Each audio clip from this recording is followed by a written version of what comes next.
Hello food lovers, welcome back to our channel. నేను మీ రాణి Eramsetti. Friends, ఈరోజు recipe వచ్చేసి సేమియా కారపూస అండి. 1 కప్పు సేమియాతో సింపుల్గా, టేస్టీగా, క్రిస్పీగా చిన్నపిల్లలకి చాలా చాలా ఇష్టమైన కారపూస అనేది చేసి పెట్టొచ్చు. ఎలాంటి పిండి ఉడకపెట్టాల్సిన పని లేదు, కలపాల్సిన పని లేదు, అప్పటికప్పుడే చేసుకోవచ్చండి. ఆ ప్రాసెస్ అంతా ఛానల్కి వెళ్ళి చూసినట్లయితే క్లియర్గా ఉంటుంది.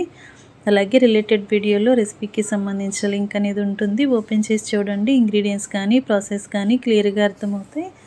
ఛానల్ని ఫస్ట్ టైం వచ్చేస్తున్నారు సబ్స్క్రైబ్ చేసుకుని పక్కనే ఉన్న బెల్ బటన్ని క్లిక్ చేయండి. నేను పెట్టబోయే రెసిపీస్ అన్నీ కూడా మీ ఫోన్కి నోటిఫికేషన్కి వస్తాయండి. ఓపెన్ చేసి చూసి నచ్చిన రెసిపీస్ని కుక్ చేసి ఫ్యామిలీకి సర్వ్ చేయండి. సింపుల్ ప్రాసెస్తో టేస్టీ రెసిపీస్ని చూపిస్తాను. అన్నీ కూడా మీకు నచ్చేలా ఉంటాయి.